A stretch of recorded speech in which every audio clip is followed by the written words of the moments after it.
Okay, welcome to International Business Law. We are in the chapter number 7, International Finance Law, and we are talking today about these 4 cases. I make it shorter, or I have always a short version of these cases. I call them Maurice, Courtaulds, however you pronounce it, Steen, and Semetics. These are real cases, that's why we have so strange names. Okay, this chapter is about bank collections, and you had here the today the course calendar says we were talking about bill of exchange, the letter of credit, and then we had the conclusion. This was the chapter number 7. You could find this here in the folder number 7. Here's the script, and I will start today with a picture, and this is the most important picture because this explains everything, and I'm very happy that this is inside of the book because you can find it all over the internet and all the books. It's a very common picture. It's a scheme, and yeah, somebody of you should now explain it to me. So somebody of the students who are here, and Mrs. Colders, Mrs. Schwarz, Mrs. Rubert, I can see you. And if there's some problems with my tone, if you cannot hear me, please just raise your hand, because yesterday I had a little bit problems with the tone. I don't know what happened here to the Zoom. Okay, the bill of exchange, the letter of credit, has a big impact, big importance for the financing, if you finance your international transactions. And let's go down now. So the videos I sent you were all about this content. And let me just find here the beginning. Okay, so we are talking today about diverse methods to pay.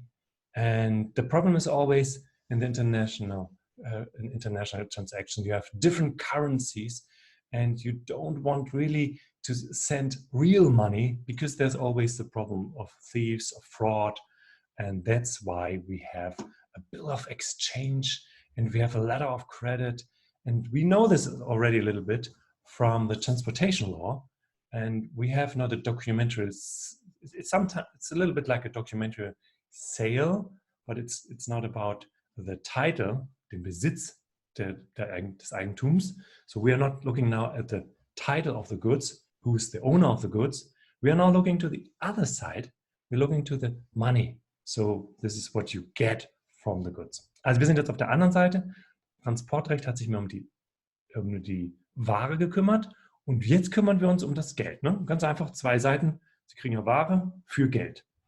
Okay, so we are not talking about the documentary sale. We're talking about the documentary, the bill of of the bill of exchange and of the letter of credit. And yeah, we have a little bit, once again, translation problem. So in Germany, the word draft, or let's say in the United States, draft is used in US law, and it's a bill of exchange. In Germany, we call it check. Also ein Scheck, das kennen Sie heute fast alle nicht mehr. Very few people today knows check. We have a Scheckkarte, no credit card today, Scheckkarte. So yeah, Wechsel. I think nobody of you knows a Wechsel.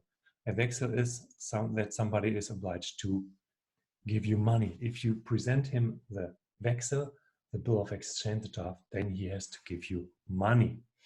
This was one thing, and the next thing was the letter of credit. So what is the letter of credit?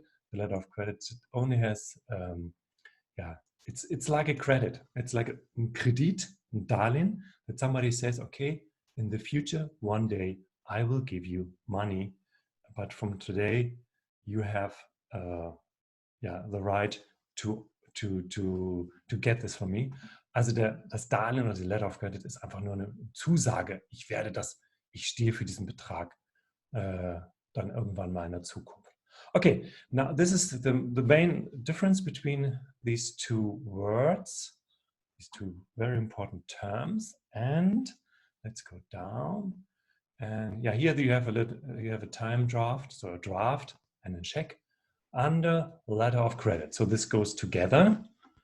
And now let's go to the most important. Yeah, here's the exhibit. And is there somebody of you who can explain me this, how this works? Let me get a little bit more smaller here. Right. You have it also in your book. But anyway, ja. Kann jemand das von Ihnen mir erklären? Was funktioniert, was passiert hier? Es ist ja eine Abfolge von A bis G. I'm waiting.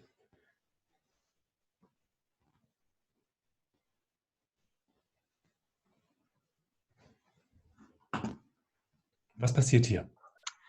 Naja, es geht ja alles, kann ich es auf Deutsch machen, oder? Wir sind ja jetzt alle keine Erasmus-Studenten da, oder? Ja, aber später werden dann auch noch welche in Englisch zuhören, wir sind Ortstürke und so, aber Sie können gerne Deutsch reden, ja, selbstverständlich. Versuchen Sie es. Okay, also es geht ja um einen sicheren Zahlungsaustausch halt einfach für beide Parteien, dass das so sicher wie möglich ist, nicht so wie bei Open Account oder so. Der erste Schritt ist halt dass die beiden Parteien, Verkäufer und Käufer, einen Sales Contract aufmachen mit verschiedenen Sachen, die halt Dokumenten, die beigefügt werden müssen, wie zum Beispiel eine spezifische Bill of Lading oder anderen Invoice, Commercial Invoice müsste dabei sein.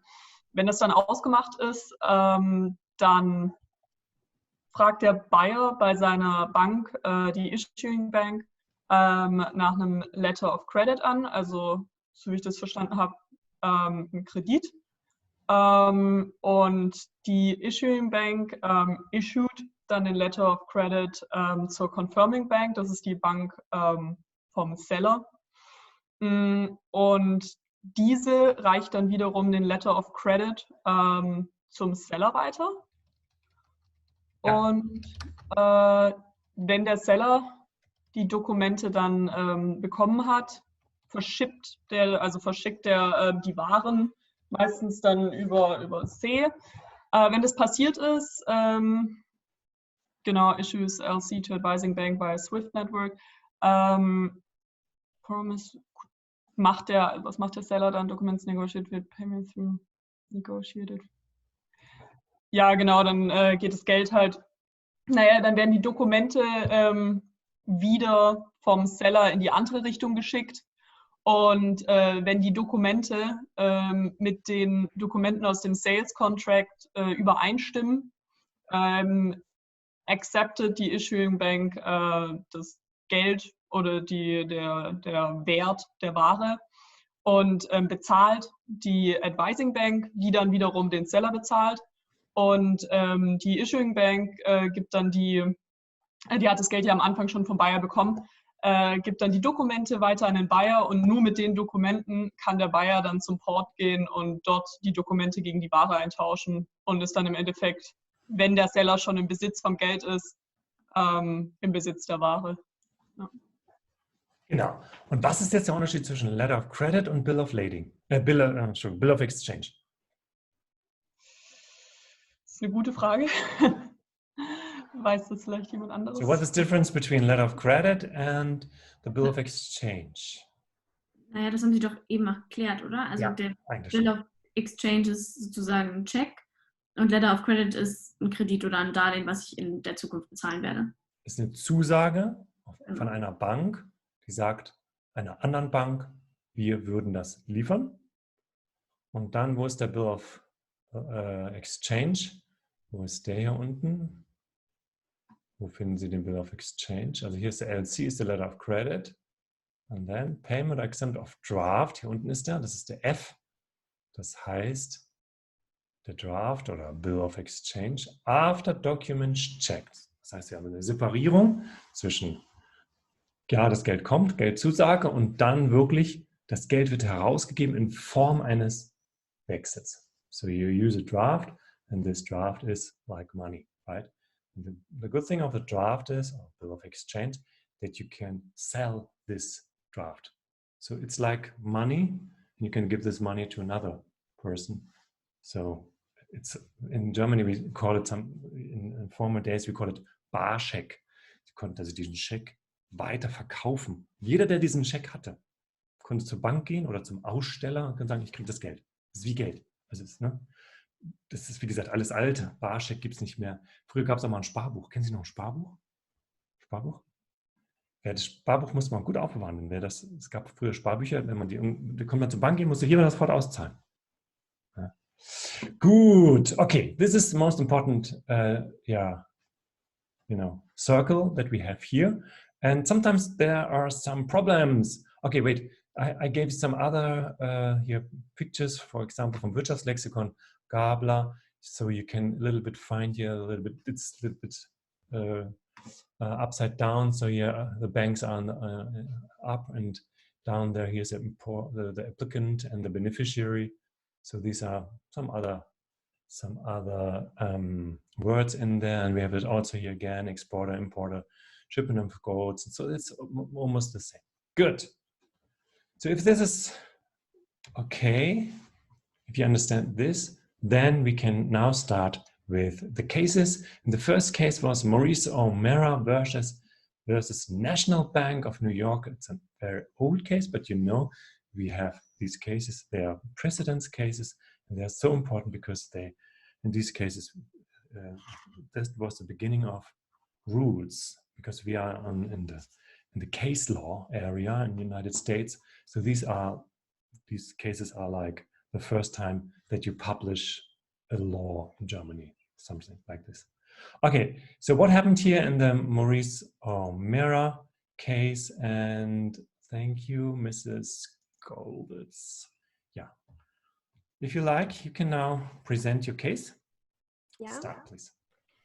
Okay, so the initial situation is that we have the National Park Bank, who is the issuing bank of Sun Herald, a buyer who wants to buy a newsprint paper from Ronconi and Millar. So Sun Herald is the buyer. Yes. Wait. And the seller is, yeah, as I said, Ronconi and Millar. Yeah. And give me just a second. Give me just a second. I just want to copy out this here, because it is sometimes really good to take a look at this here. So the seller is who? Ronconi and Millar. And who is the buyer? The buyer is Sun Herald.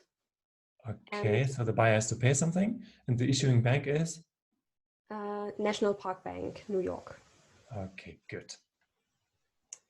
Yeah. So there was this LOC requested by Sun Herald and issued to the seller. Letter of credit, perfect. Letter of credit, and this did not require any testing certificate upon delivery. And so the goods were then sent by Ronconi and Millar to Sun Herald. But then when the seller brought this bill of exchange, I guess, to the bank, to the bill of exchange, yeah. But the National Park Bank said, no, we don't want to pay. We first want to check the goods. The bank wasn't allowed to check the goods because this wasn't a part of the letter of credit. It was 1925. That was not, nobody knew this at that time. So yeah, and then the seller sought help from Maurice O'Meara, a financial institution. And they said, now we want to take the drafts or take the money from National Park Bank for our beneficiary, for Ronconi and Millar. But the National Park Bank said, no, we want to inspect the goods first. Okay. So who wants, let me just show you again. So where's the problem here? Here or there or where? Well, I would say that it's in like maybe F. Yes. That, yeah, the issuing bank should have paid upon presentation of documents. Yeah. But the issuing bank didn't pay. Yeah. So in here you can see this also in the book, the payment or acceptance of draft after documents checked for discrepancies, but it's not saying goods, but the goods have to be checked. Okay, good. The checklist for you, for yourself, and for me. Well, give it to I said international law, but now I'm not so sure anymore. Why? Why is it not international law? Because I think all parties are from the US. Okay. So, yeah, at first I thought it was maybe international law, but then I think it all happened inside the US, but it wasn't quite clear, I think. But I think, yes, as Sun Herald, as well as Ronconi and Miller and the National Park Band, of course, as well. And also Maurice O'Mara are from the US, so it's maybe not international law. Okay. One question, but if it wouldn't be like international law, why would they ship something? Because if both are, okay, well, you can ship in between America as well, that's true. But I thought they didn't ship one American port to the other, or was that not named? Yeah, I think it wasn't named, so it was hard to figure out.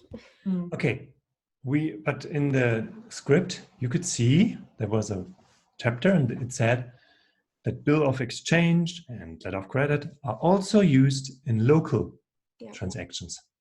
So also inside of the United States.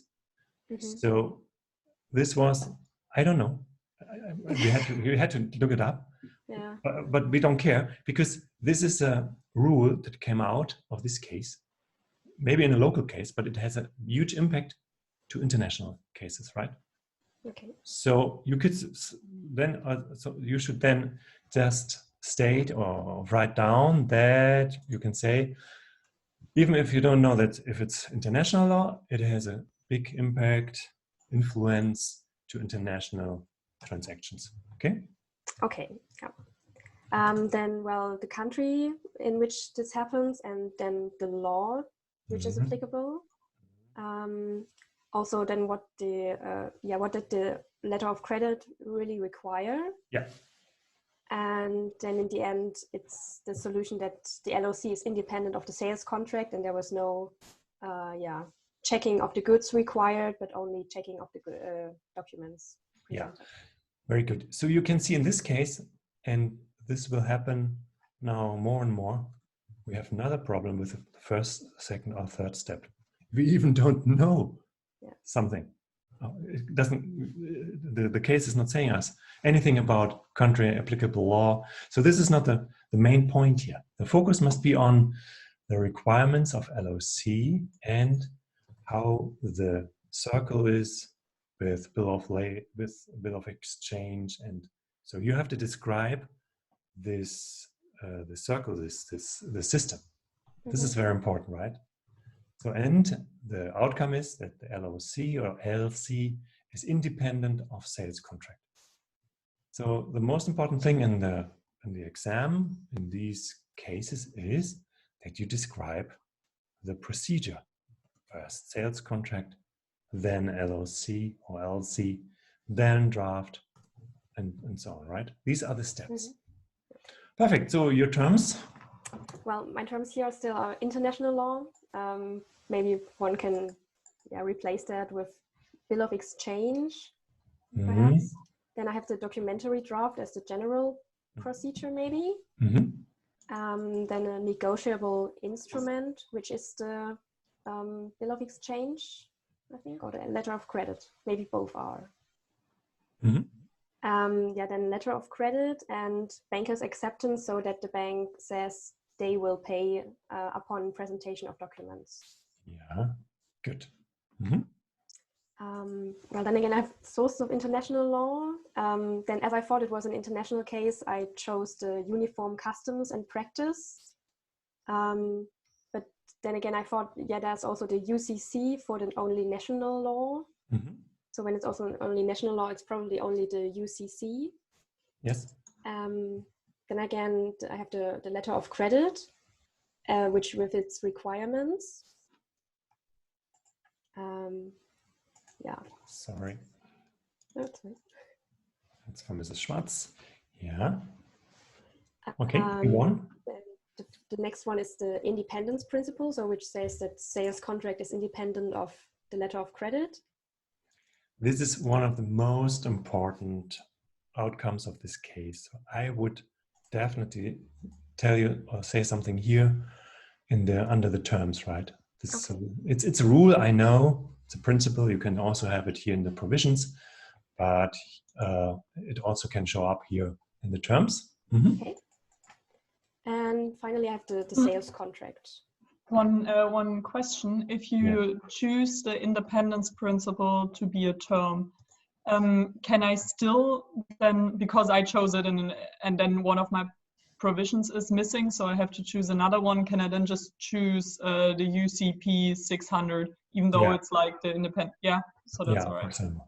And you can also, let me see, you have also in the sales contract, you have sometimes regulations that are asking for LC and bill of exchange, right? So you have also in the contract as himself is also a provision. The contract, the sales contract, Kaufvertrag. Let me just switch again. Mm-hmm. So you have here the independence principle. I would definitely recommend to put it here in there, because you have always to have the complete solution in the question number 2, and in the number 3, the provisions, you tell me where does it come from.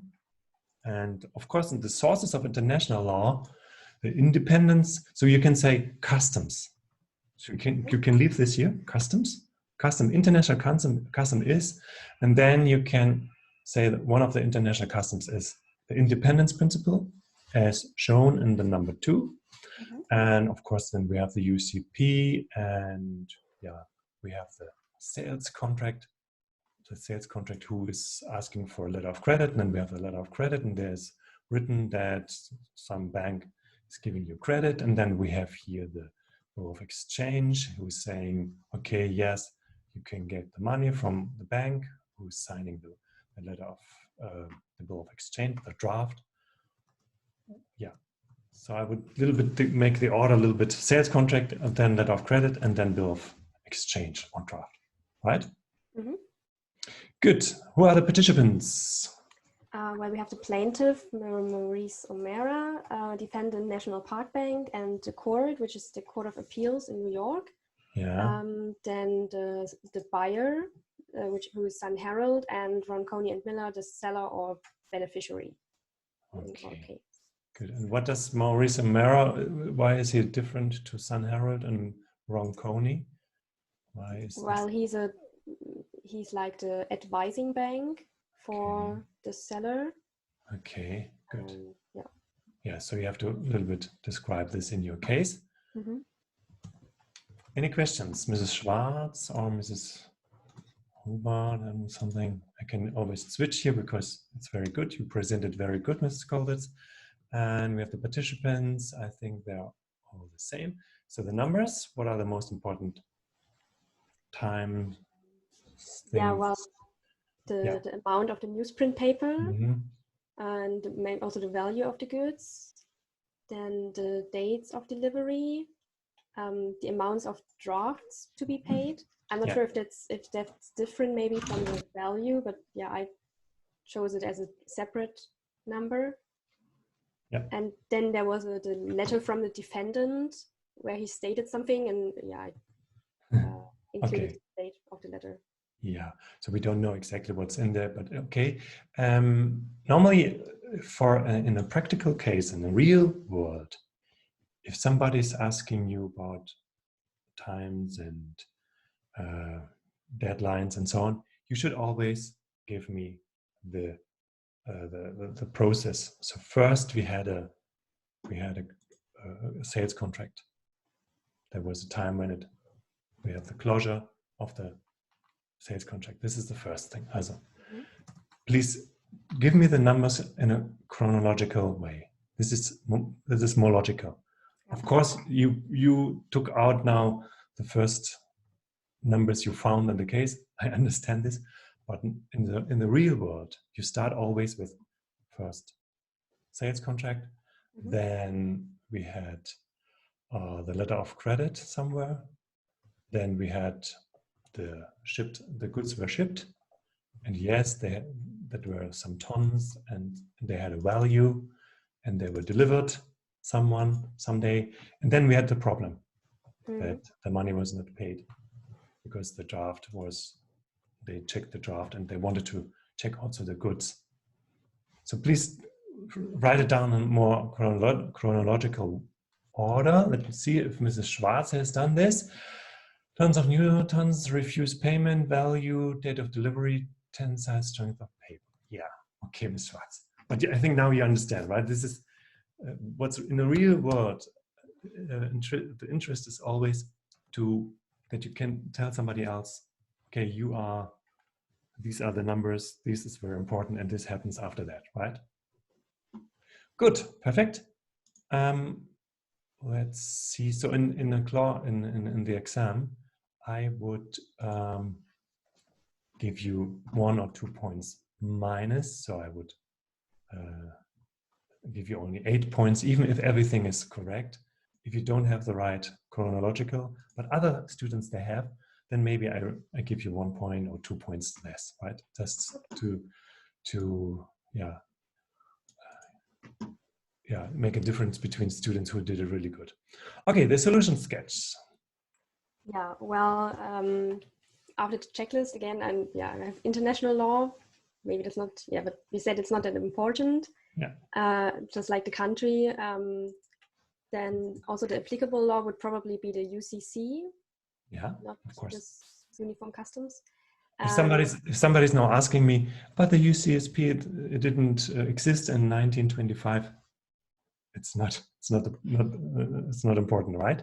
You just say, so in these days now we have a UCP or we have a UCC. So right. So don't be too strict with this. Normally this is the applicable law. So then comes probably the important point. What did the LOC require?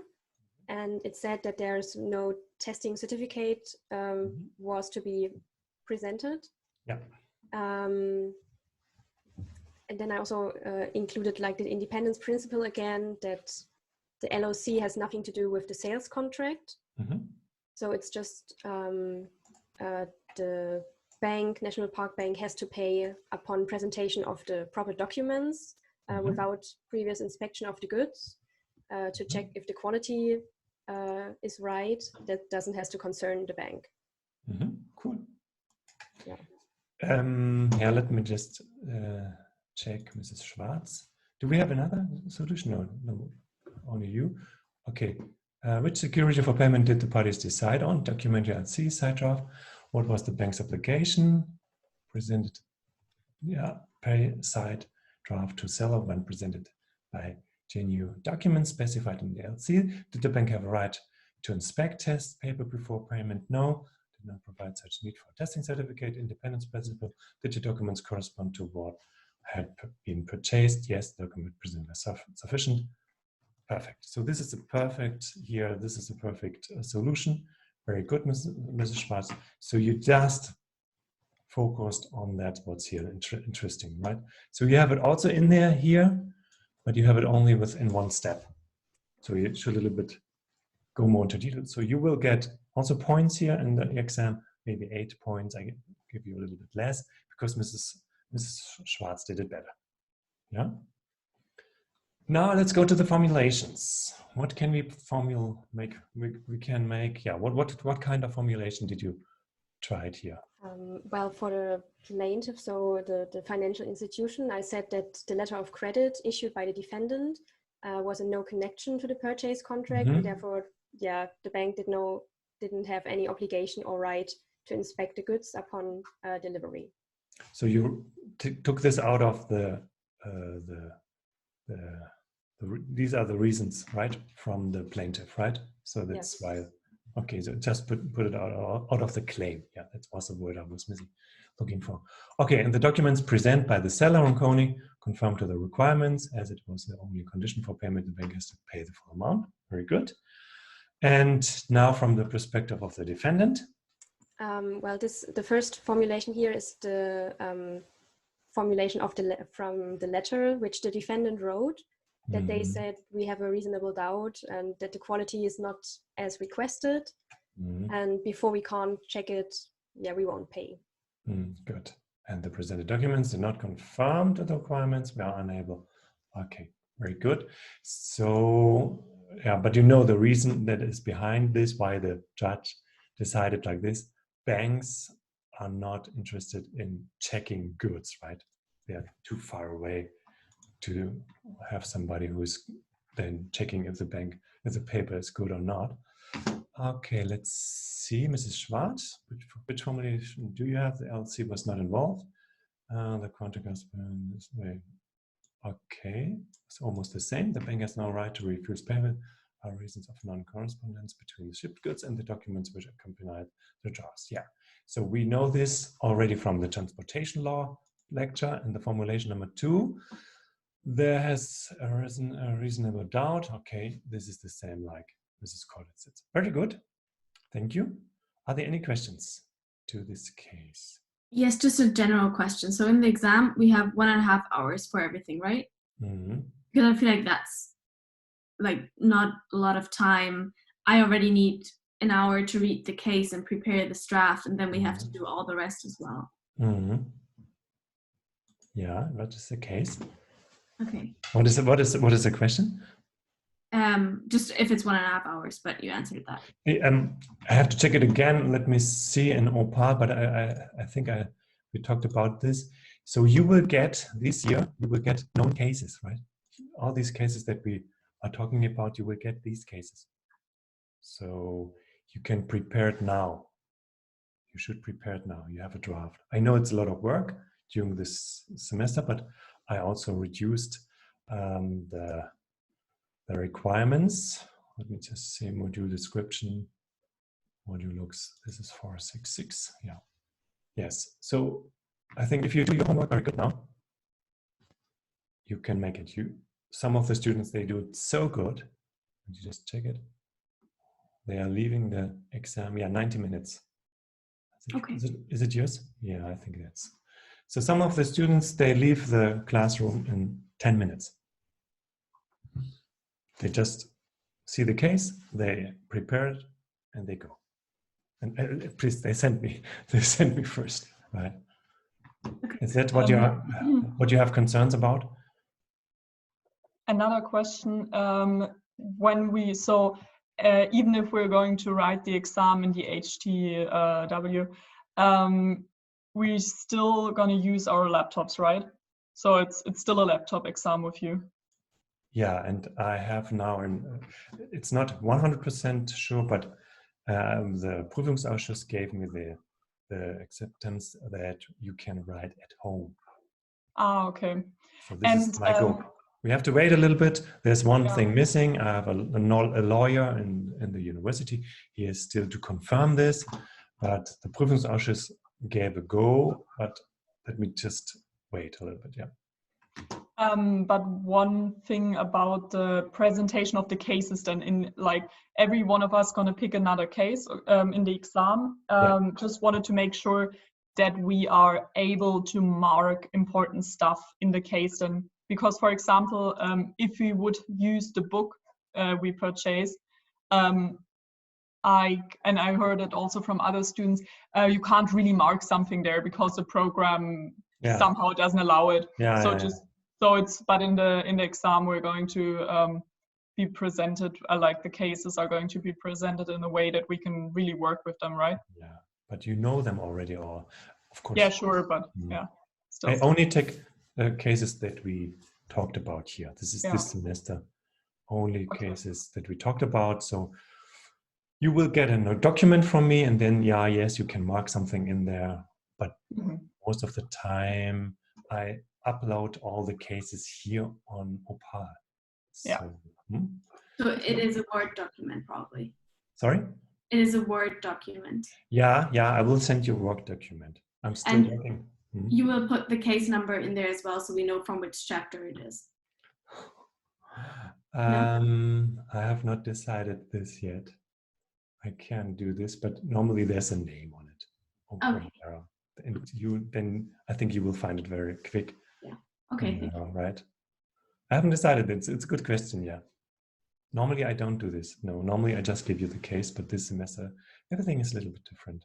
And I think it's a lot of work. Yes, I know, but I think you can make it if you work like you are doing this now, consequent every week. You are here and reading with me the cases, then I think there's not a problem, right? And if you have one, we still make mistakes. Like you still don't give us full points for our answers. So I feel like yes, because not everybody can be Germany's next top model.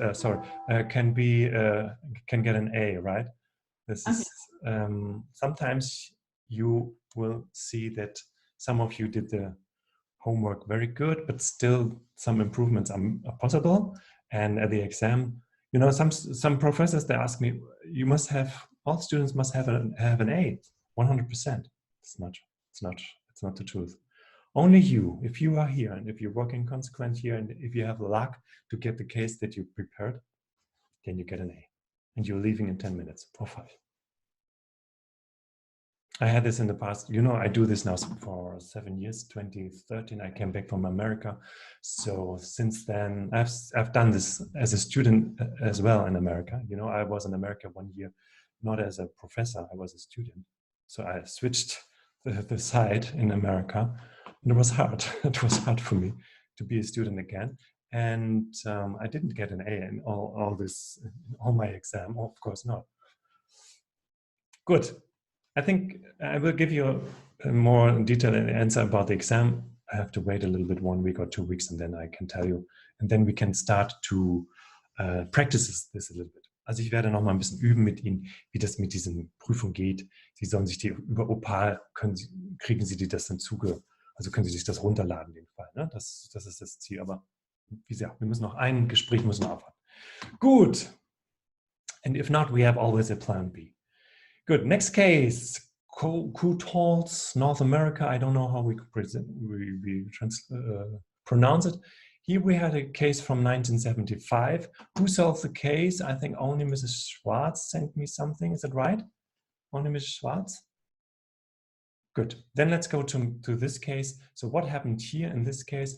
In this case, we are on the chapter.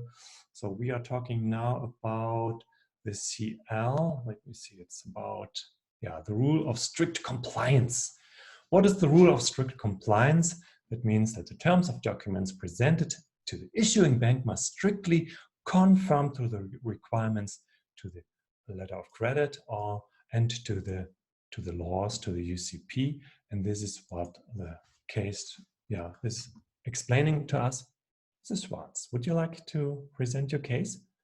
I'm just reading into it. I always have a little bit of trouble to get into it. I think I'm going to start with who wants what from whom and from what. Okay, let's go down. What is here? So who wants what? Yeah, we have the plaintiff, North Carolina National Bank, and the defendant, Coutals, North America, both American.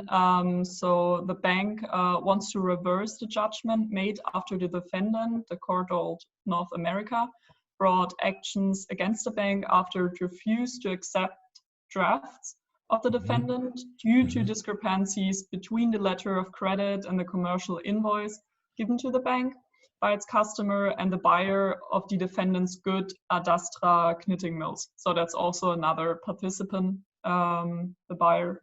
And of course, then Coutals North America is the seller of the acrylic yarn. So they are the seller, so they want the money. Yeah. Okay. And so the defendant in this case issued, it's the plaintiff who issued the irrevocable letter of credit on behalf of its customer. So that's a mistake here. What is the mistake here? So it's not the defendant who issued the irrevocable letter, but it's the bank. It's North Carolina National Bank. And they issued an irrevocable letter of credit on behalf of their customers, Adastra Knitting Mills, and the bank promised to honor in a 60-day time draft. So it's a time draft of the plaintiff for up to a certain sum covering the shipment of 100% acrylic yarn. Then the plaintiff presented its drafts together with the commercial invoice describing the merchandise as imported acrylic yarns. Also, an information is that the packing list contained carton marked 100% acrylic yarn. So we see already a discrepancy between the commercial invoice and the letter of credit. Yeah. And information about plaintiff is just that they refused to accept the draft because of this discrepancy. And there was no waiver by the court appointed trustee. So after a discrepancy, they were obliged to refuse the payment. And the seller then, so the defendant, brought action against the bank, which the district court found the bank being liable for for refusing the payment, and therefore the bank appealed after being held liable from the district court, and that's the case right now. The appeal, yeah, which is also why the United States Court of Appeal is the responsible court in this case. And then we have also, other participants, the customer of the issuing bank and the court-appointed trustee. And Adastra, once again, Adastra was the buyer, right? And Chap was the seller? Yeah. So the defendant is the seller, and the buyer is not of the, nor one of those parties, but it's still another participant in this case. Who's North Carolina? Where's North Carolina Bank? Where is it here on this page? It's the advising or confirming. No, sorry, it's the issuing bank. Mm-hmm. Okay. And they had to give the letter of credit to the seller or the draft, or what? They had to give they issued the letter of credit to the confirming bank, which Number issued C, it to the seller, and after the seller shipped the goods. Shipped the goods and resent the documents to the issuing bank. The issuing bank saw a discrepancy between the commercial invoice and the letter of credit, and therefore they refused payment of the drafts. Okay, so that's very important. The number F is the problem. Here, everything stopped. Very good. Yeah. So solution sketch. I think the document I sent it to you. It is not changed there. I changed it a bit. So first of all, to check which documents are attached to the letter of credit. Then the drawings, so the issuing bank's liability. The facts which are stated in the letter of credit, so that they're 100% acrylic yarn. Drawings obligations, and then the solution in the end, that the judgment reversed for the defendant bank due to discrepancy of the described goods. Yeah. Okay, so in this documentary on the bank collections, we are very formal. This is the rule, right? This is the rule of strict compliance. Yeah. This is the only thing, the only outcome of the case. Please, there are so many details. So please try to, just focus on this strict compliance rule, right? All the other things are, in Germany we say Nebenkriegsschauplätze. I don't know how we can say this in English, but so please try to focus on this, what is important here. And sometimes you can see it because of the chapter. Where's the case? In which chapter is this? Just see Nebenkriegsschauplätze. Okay, go on. Which terms are important?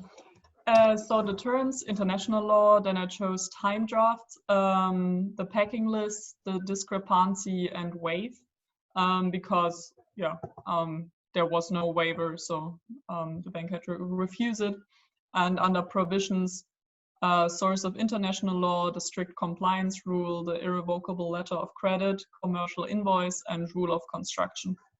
Okay, I would now suggest that you also follow again, like I said this in the case before, international law. Yes, we have a custom, and this custom is really international. The compliance, the strict compliance rule, and the time draft. Yeah, we have in the packing list discrepancy. So we have here a little bit the strict compliance rule. This should be a term, right? Okay. And then, source of international law, this is this custom. And then the provisions, I would also start again with the contract, the sales contract, the letter of credit, and the commercial invoice is good. And the rule of construction, what is this? What do you want to say with, why did you? That the bank is only involved with the documents and not with the merchandise. Yeah. Okay. So that they Okay. only. Good. This is another custom. Yeah, we have here international custom, and you can also find it in the UCP. But it's I don't want you to look too deep into the UCP or the UCC. It's a custom. It's all over the world. Good. I just find it a bit confusing because, I mean, I understand the point that we have to answer the solution sketch with the terms, but if it's so clearly described as a rule, why wouldn't I put it under provisions? Because provisions are rules. So that's always my... I know. Yes, it's a rule, but it's very important for the solution, you know. That's why I would say at the end, yeah, I think you write the same on the discrepancy. You say there's a discrepancy, and because of the rule of strict compliance, they were allowed to stop the payment, right? Yeah. Okay. Yeah, it's okay. Yeah, and then the participants. If you write it down here, so at the end, if you write it down here under number 4, you will get full points. Yeah. Okay. So the participants, as we already discussed, the plaintiff, the court holds North America seller, the defendant, the North Carolina National Bank, the court, U.S. Court of Appeals, then the buyer, Adestra Knitting Mills, and the court-appointed trustee. Yeah. Numbers, we have the 60-day time drafts, the value of the time drafts, the percentage of acrylic yarn, because that was not that was the point where the discrepancy happened, and the expiry date of the letter, because I think that was also a point in the case that they resended a commercial invoice with the correct terms on it, but as the letter of credit already expired, that wasn't just like, that was not possibility anymore. Yeah. Good. And yeah, I was missing one because I couldn't think of another. And now you know more? You know more of these things? Not really. All the other students, do you have some suggestions? Maybe the date when the contract was closed? Yeah, so the conclusion of the contract, the day of the delivery, right? These are. Right. So, you know, normally you have to give me 10 numbers. So the other years before, you have to write more the chronological order, even if you sometimes don't know it, but it is like a checklist. Good. So what is the solution sketch? All right. So first, what did the commercial invoice cover? It stated that the goods were imported acrylic yarn. Then I answered, is the drawee liable or involved in dispute between the buyer and the seller? Which the answer is no, because of the rule of construction that the bank is only involved with the documents and not the merchandise. Then we want to know what the letter of credit dictated, so that each invoice covers 100% of acrylic yarn. Then the defendant brings an argument concerning the packing list, and we want to know if that is justified, which it isn't, because the bank is not expected to scrutinize the collateral paper, such as the packing list, because it only should go after the face of each document and not dive too deep in it. So the bank is not permitted to read into the intention of the seller and the buyer. And then we want to know if the bank's refusal of the drafts is justified from the district court, and so if the judgment from the district court should be reversed, and yes, it should be, because the end argument, that just a long sentence, that the bank always should rather refuse to not get liable if there is a discrepancy between the invoice and the letter of credit. Perfect. 100 points. 10 points. If you formulate now, make a formulation for the pro-plaintiff. Pro-plaintiff is first, as declared by the predominant authorities, the beneficiary, which is the seller, must meet the terms of the credit, and precisely if it is not to exact performance of the issuer. a sum. As such, compliance was not the case. There can be no recovery from the DROI, which is the North Carolina National Bank. And second, the refusal could not have been accepted by the amendment or substituted invoices from the defendant, as the LC had expired on August 15. That was the expiry date I mentioned earlier. Okay, perfect. And formulations pro defendant is just that in actuality, the invoices met the specifications of the LC in the packing list attached to the invoices disclosed on their faces that the packages contained. The carton marked 100% acrylic, and also the defendant had depended upon bank's assurance of credit in shipping yarn to Adastra and therefore is responsible for the loss. Yeah. Super. Okay. So we learned in this case about two customs, two rules. The one of the rules you pointed out here, the strict compliance rule, and the rule of construction. Very good. Okay, are there any questions to this case? You did it very good. You just have to, if you get this case in the exam, then you have to describe it a little bit more and have the case relation. Good. Then let's go on to the next one. And I think you've sent me all of the cases. Very good. And I want you let me just go to the script. And the next case, we are talking about this Henry Schröder Banking Corporation. It's also an old case, but it's very important. And we're talking about cases of fraud. So what is this case about? Can you just explain me this now? I will not open your case here. Can you explain it me just with your words now? What happened here in this case? Mrs. Schwarz, I think you're the only one, right? Is there somebody else who made it here? Nobody? Okay, so if I'm the only one, yeah. You can now open your own if you want. Yeah, just in a few words. So the defendant, Henry Schröder Banking Corporation, and the plaintiff, which is the buyer, Stein.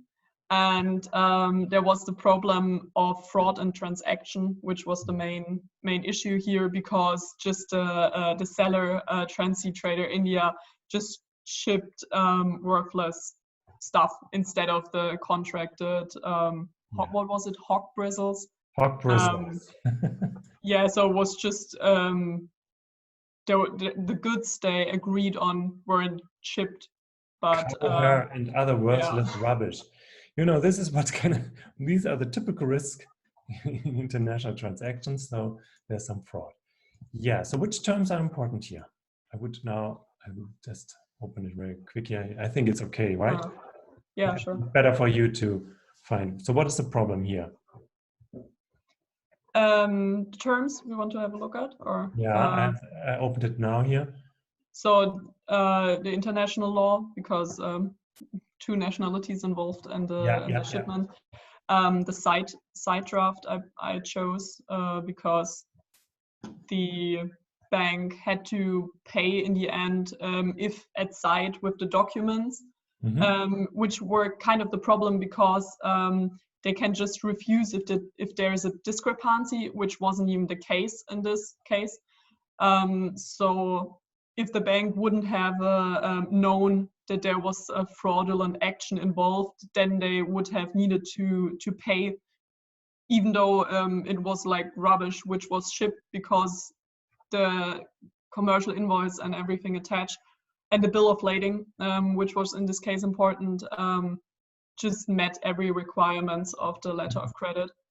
Yeah. And then we have the act of honoring, which I just described. So the bank giving the payment to the seller, and complying presentation, so that both documents have to comply, and last but not least, the fraud and transaction, which happened in this case.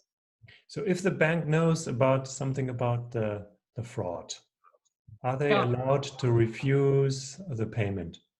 Yeah. They are, right? They have to, because in the end, if the bank wouldn't know it before they accepted the payment or before they paid the seller, then they wouldn't be liable. But if they paid it and then in the end it comes clear that they knew something about it, then they are liable for the fraud. Yeah. So this case is a little bit an acceptance, so something, an Ausnahme of the independence principle. So you can also use this word here, the independence principle, that the letter of credit is independent from the sales contract. Right? Yeah, definitely. Yeah. So this is of course there must be somewhere an end or the border. So yeah, and you just explained this. How would the result be different if the draft and documents had been sold and negotiated to a holder in due course who took with no knowledge of fraud and who then presented the documents to the issuing bank for payment? So this is another question. So you have always to check if the holder knows something about the fraud or not. But if the bank knows this, they are liable. Good. So I think these are the most important things. Okay, what steps could a buyer and seller take to avoid falling victim to an international fraud? How could they learn more about each other and what sources could they consult, right? So we have always fraud in there, but yeah, sometimes you can try to make some, they say the student research, okay, what can we do? We just have to check, for example, the internet, make a research, right, to find some information on foreign entities, and to ask if this is maybe a bad guy, a bad company. Good, thank you. That was the case number 3, and at the end we have the Semantics Corporation. And who solved this case here from this group? Only Mrs. Schwarz? Okay. If you like, I would give you now, we have still a little bit time. You could also, we can make now a break, 10 minutes, 15 minutes. And I give you just time to read the case. Is there somebody who did not read the case? Or I should not ask you. So please reuse now the rest of the time for this case, Semantics Corporation. And I give you the opportunity to solve the case now and to look through it. Mrs. Schwarz, did you solve the case as well? Okay. Yeah. Yeah, I'm not sure if it's okay. I don't want you that you read the whole time the case and present it. I would give you now 10 minutes, 15 minutes, 10 minutes, and to solve this case, to work in a group, and then somebody else of you can present the case. Is it okay? 10 minutes. Well, I give you 15 minutes. 15 minutes. So you're going to put us in a group again? Or? Only one group. Only one group. Okay. You just have to. I want you to let somebody else present the case, not only Mrs. Schwarz. Yeah. Okay. Let's get started. See you later in 15 minutes, and please solve the case Semantics, the last one. Any questions? Good. Then I stop the